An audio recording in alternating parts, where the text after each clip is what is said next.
Let us begin. Okay, we're on Kuf Yud Gimel Amud Beis. We are on the bottom of the page. Thank you so much.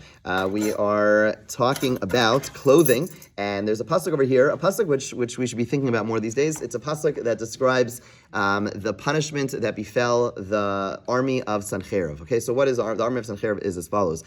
During the reign of Chizkiyahu HaMelech, there was an empire, the Syrian Empire, which is incredibly mighty. You can read a whole lot about it. They conquered a good part of the region.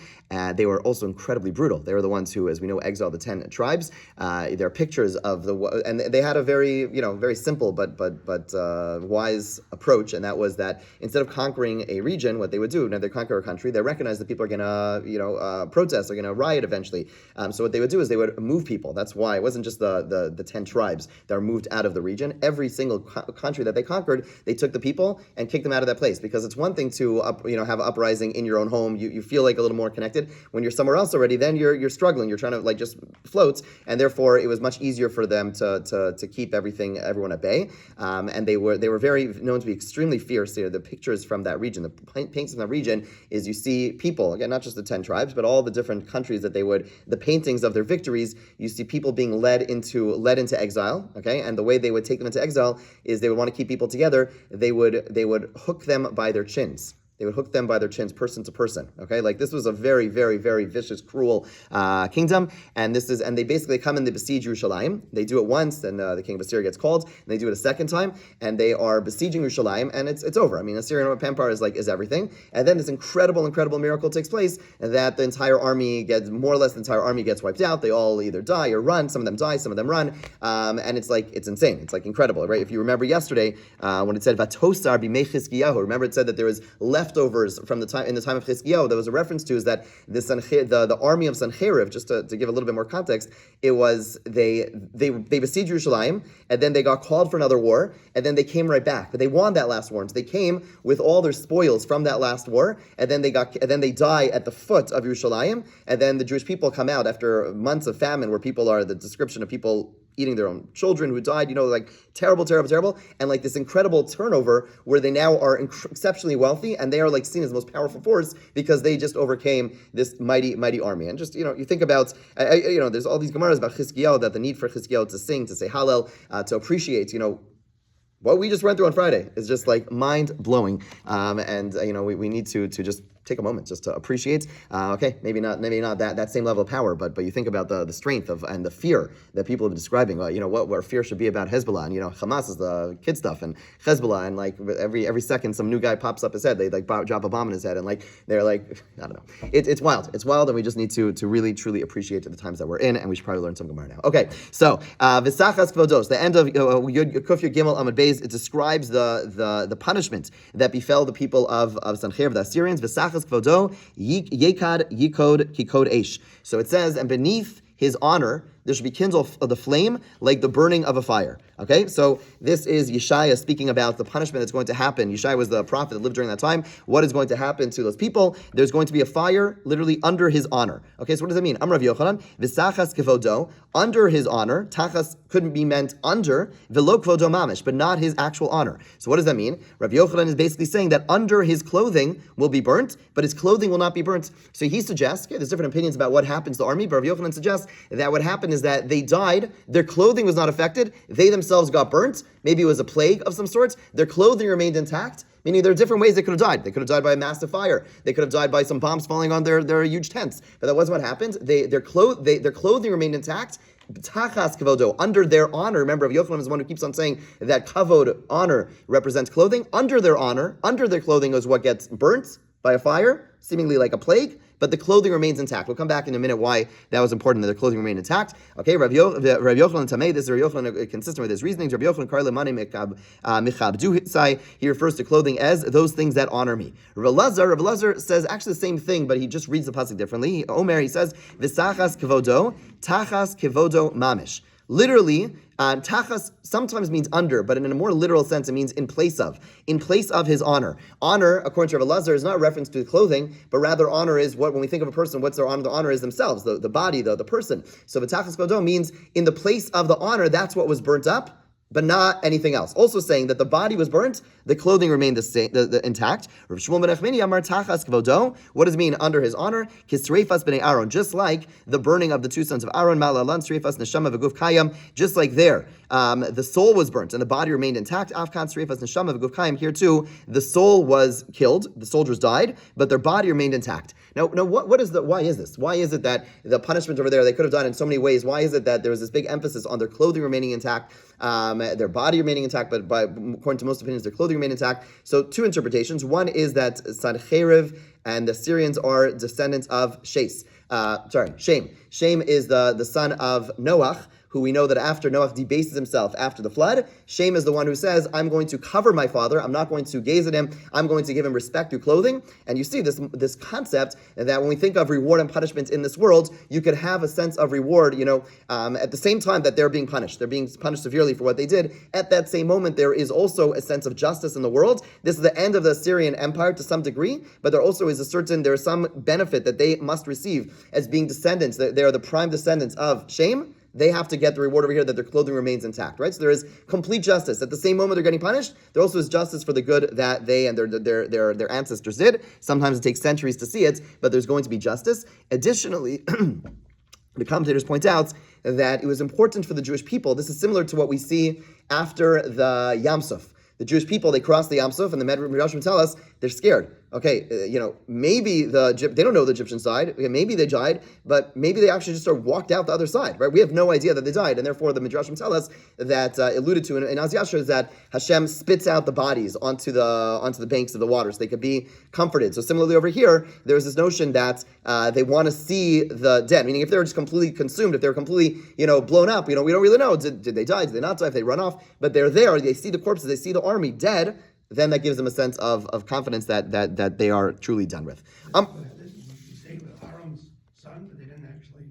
Yeah, they're the pasuk, right? The pasuk says that there. The pasuk tells us that they were dragged out by their bodies. Their bodies remain totally intact. Right. Amar of Acha bar Abba Amar of Yochanan. Now we're on Kuf Yadalid. Minayin l'shina beganim in the Torah. From where do we know in the Torah that it's appropriate to change your clothing fitting the event? Right? What type of event is this? Black tie? Is this formal, informal, business casual? Okay, but the point is that there is an appropriate idea to change one's clothing fitting the scenario that we are in. Right? So, it's an important principle. A person, it's not just our clothing. Sometimes we have a very, especially in our society, we have a very casual perspective towards clothing. Like, who cares? It's just external. No, there is an idea that our clothing really represents us. This is the idea of Rabbi Yochanan's trying to relay over and over again. It represents, it's a reflection of us. It's a kavod. It's a kavod of us. So similarly, there's an importance of changing our clothing befitting the particular moment that we're in. Shneimar, as it says, Ufashat is begadav v'lavash begadim acherim. We're going to see on Yom Kippur, the Kohen Gadol, what he's going to do is he's going to remove his garments. He goes ahead and he does Trumas Hadeshen. He sweeps up, he cleans the Mizbeach, and then he goes and he removes his garments and he changes into different garments. Our clothing should represent the state and the situation that we are in. Okay, V'tanad Rabbi Yishmael, it was taught in the academy, the base manager of Rabbi Yishmael, L'medcha Torah derech eretz, the Torah is teaching us proper conduct. Begadim shmish b'hem k'deres l'rabo, a garments which a person cooks a pot of food for his master, al yimzog b'hem kos l'rabo, should not be the same clothing in which we pour a cup for our master, pour a cup of wine for our master. In other words, it's a reference to Kohen Gadol that he does Trumas Hadeshen, which is sweeping out the ashes of the Mizbeach, which is more of a dirty type of avoda. Then it's important we switch our clothing, and then we're going to go into Lefnai V'Lefnim. He's going to go into the Holy of Holies. We switch our clothing. There's the idea that we our clothing should reflect what it is that we're doing. It is a disgrace for a Torah scholar to go out with patched shoes into the marketplace. Okay, patched shoes is a disgrace to Talmid Chacham. Again, this idea. One could have made the arguments. What do you mean? Who cares? Just clothing. It's all external. The point is no. It's important that we reflect the Talmid Chacham as someone who represents God. We all represent God to a large degree, to different degrees. The Torah scholar, it's important that there's not even patches, which was probably quite common back in the day. You and I, we have a shoe, it scuffs up, we're throwing it in the garbage, we got a new pair of shoes, right? But back in the day, you'd patch it and you patch it and you patch it. Talmid Chacham can't go out with even a patch on their shoes. Rav Acha bar Chanina, now fuck, the Gemara asked, that's not what do you mean? Rav Acha bar Chanina, the great scholar, he did exactly that. What is a disgrace is patches upon patches. That's too far. One level of patches, again, it's obviously societally appropriate, whatever is appropriate, for society, that is what should or should not be done.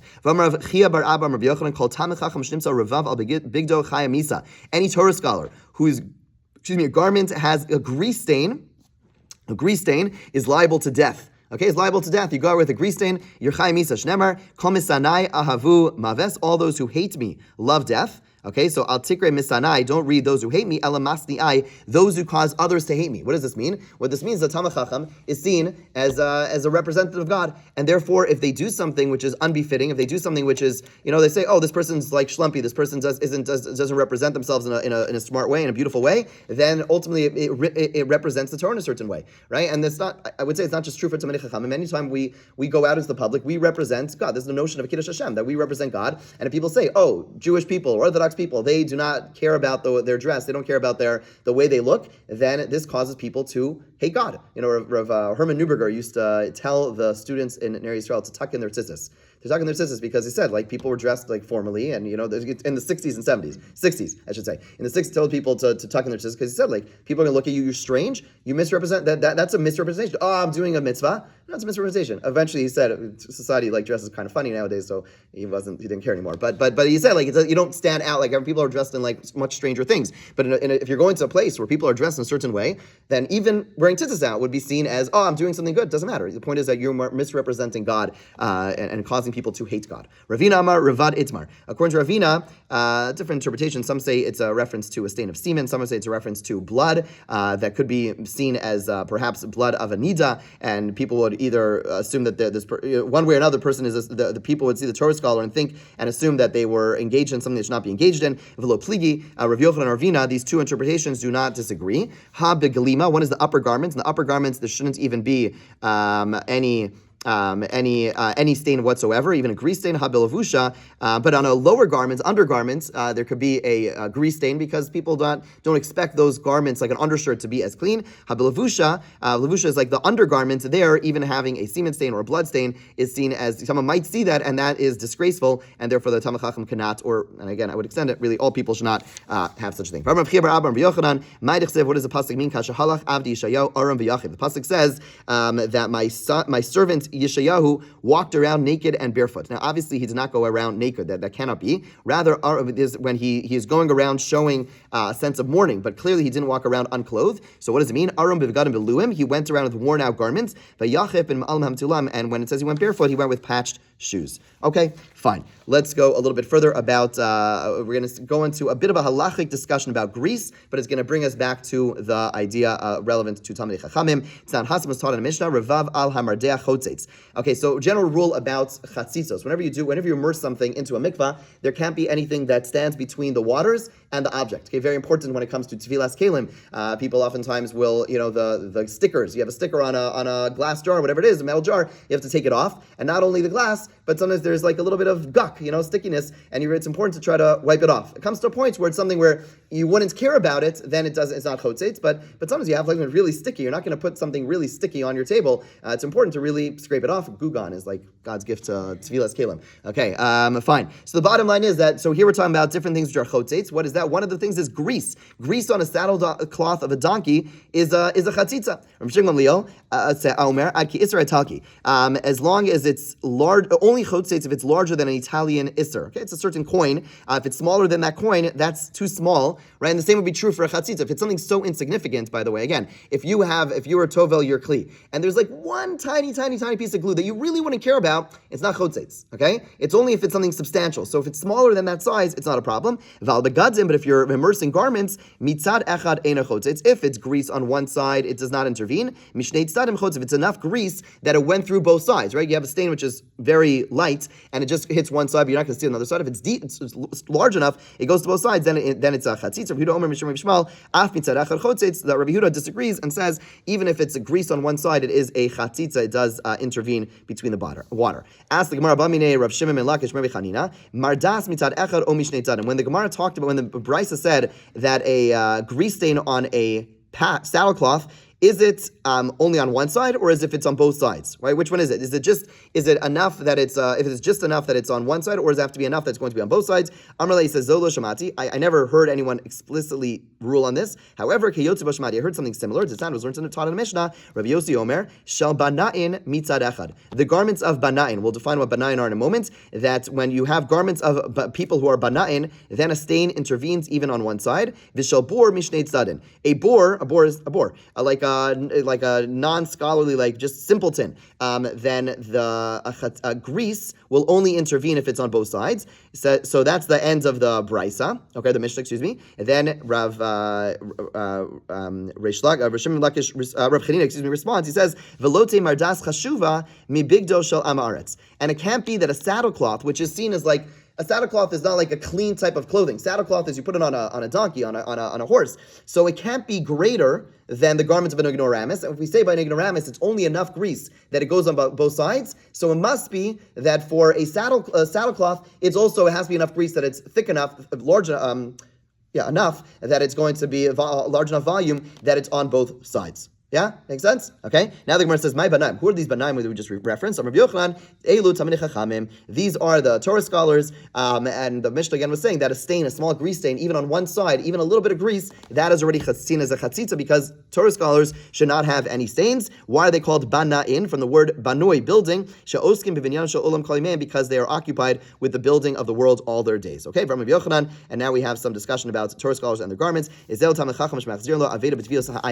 a very important halakha that when it comes to people losing objects, when you lose an object, when you find an object, when you find an object, so you have a halacha, there's an obligation to return it. I'm just going to tell you parenthetically because this blew my mind. It's very important. I always thought for years that probably, I think, not returning objects is probably the most violated prohibition that is done. Okay, because why? Because there's a halacha. If you're in an area which is majority non-Jews, so we don't have the same level. You can't steal from non-Jew, heaven forbid. But the law of returning an object is like an extra thing we have to do, right? Because the point is, when someone loses an object, it's lost, right? We're not talking to, so technically, so the whole notion of returning an object, you could assume that it's if someone gave up on it, you're allowed to keep it if you find it like a mall. You find like $5 in a mall, you're allowed to pick it up, you're allowed to keep it. But in an area which is the majority of Jews, there's an obligation of Shabbos Aved. It's like an extra thing we do that we have to do. Okay, we have to return objects. So I always assumed in like where we live, it's hard to find like a Shabbos guy. Like we are definitely in a community with majority Jews. And how many times, let's say on Shabbos, just to keep it simple, how many Shabbosim do you walk by a pair of gloves,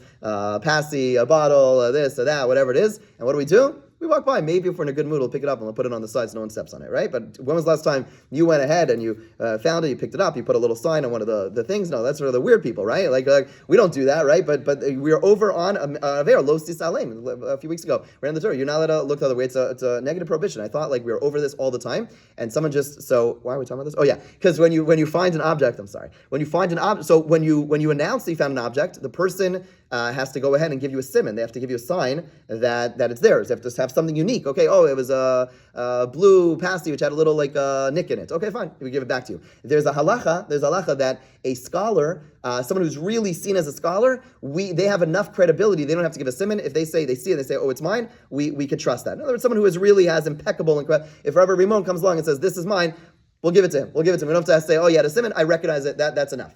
Okay. But so why am I? So that's so the Gemara over here is talking about that question. Who is that level of scholar? Okay, so let's just finish this. I'll come back to what I wanted to say.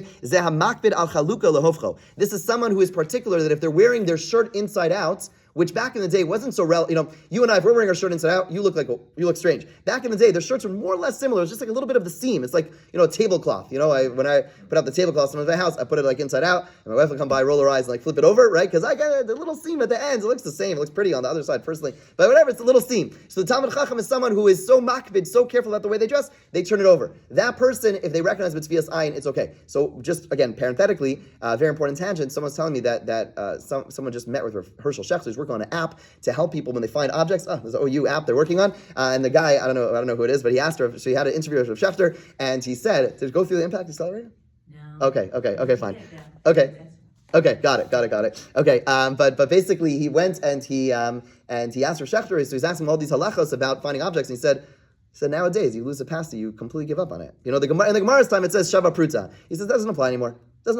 You lose anything. He said, what about an umbrella? It's worse. Doesn't matter. In other words, unless you lose like something of incredibly expensive, like your phone, a person is not going to be miyayish, okay? But otherwise, like if you lose your coat, you're being miyayish. If you lose it, nowadays we live in such a disposable world that even if you lose something of decent value, we are miyayish, which just gave me which makes so much sense. I can't say it. I'm not like Rav Herschel Schechter, but it gave me a sense of relief that we are not being over and over. It's still a nice thing to do, to return it, but in terms of the actual obligation, maybe we don't have that same level of obligation. Okay, fine. You were talking about like 30 days in tefker? Like I have a ton of stuff in my store that people leave behind. Sunglasses. Not really. What you should probably do is it's only if you made a sign and said, if you don't come back in 30 days. But again, based on Schechter, you could get rid of it.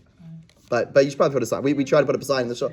Yeah, if you put a sign in the show saying if you lose something in this place, we will get rid of it. Then there's some level of acceptance that it's tricky, but that's a kind of a loophole that people use. Yeah. Okay. Vam Rav Yochanan says Rav Yochanan. Who is a Torah scholar that is fit to be appointed as a leader of the community? Someone who can ask halacha in any area, and they could state it. Even in the tractate called Kala, it's a very obscure tractate that is not so well known by people. It's called a minor tractate, and the bottom line is it's not normally studied. Someone who can answer anything at any time. That is the person that we're looking for as a leader for our community. Rav Yochanan is who is a Torah scholar who the community should support. It's only someone who truly abandons his own needs and deals with only heavenly matters. Someone who is true blue. Someone who is real and legit and completely gives up everything for Hashem. Says the Gemara, that's specifically to give them their basic needs, to give them bread, to give them only their basic needs, but to give them more than that, we don't have an obligation. Rav Yochanan is who is someone who gives teaches halacha in about any matter they could say it. What does it mean that we should appoint them? To appoint this person as a leader of the community. If they're able to answer any question about the tractate they are currently studying, then they should be appointed a leader for their own place, meaning for a limited space. And if they could answer a question, any of the teachings of the Talmud, then they may be appointed for the head of a yeshiva, the head of an academy. Okay, so bottom line is there are different levels of scholarship which should reflect a person's position in the community. Rav Shimon Lakish Amar, although we said a moment ago about 9 are scholars, he says different opinion. Elu kelim ha'alu yarin haba medinas yam. These are the garments of the bathhouse attendants which are imported from abroad. Okay, so the bathhouse attendants would apparently wear certain types of clothing, and they would be very meticulous to be clean. They'd be to very look in a certain way, and that was the clothing of the bathhouse attendants.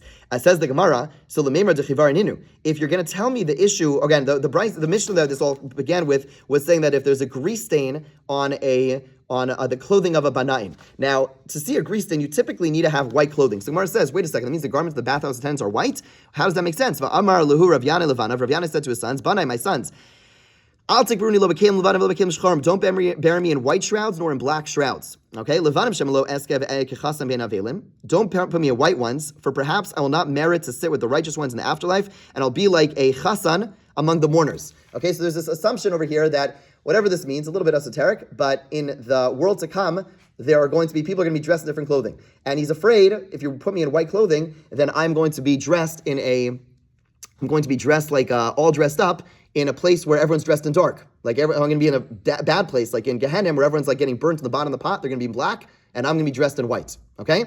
How does this make sense? We're not really wearing clothing in the world to come, but whatever. There's this notion that, that the clothing that we're buried in does have some impact, and if I'm wearing white clothing, it's going to reflect badly, because he's saying maybe I'm not so great, and I'm going to be dressed dressed like a bridegroom among the mourners. Everyone's going to be dressed in dark, and I'm going to be dressed in white. By the way, parenthetically, although we nowadays say Jews don't dress in black to a funeral, it's quite clear from a couple of pastors in the Gemara that back in the day, it was normative for people to dress in black at a funeral. Okay, shchorim, don't dress me in black. Shema eska, because maybe I will be righteous. And I'll also stand out. If I'm dressed in black and I'm sitting amongst the righteous, I'll be dressed like a mourner among the bridegrooms. Ella bekelim ha'luyarim habam medinas yam. Bury me in the garments of the bathhouse attendants that come from abroad. So we see it's not black, it's not white. Clearly it's not white. Clearly the garments that are worn by the bathhouse attendants are colored. So the Gemara says lokasha, no contradiction. Habiglime, Rav Yana is referring to the outer clothing of the bathhouse attendants which are colored. Habilavushe, but there are other garments like undergarments which the bathhouse attendants wear which are white, and that's why Rish Lakish said that the banai means bathhouse attendants, because they did indeed wear white clothing. Now, although Rav Yana asked to wear colored clothing to be buried in, the minhag is to dress in white clothing. That is the normative minhag that tachrichim are done in white. It's not clear to me exactly when that developed, but that is the normative custom. We'll stop over here. Have a great day.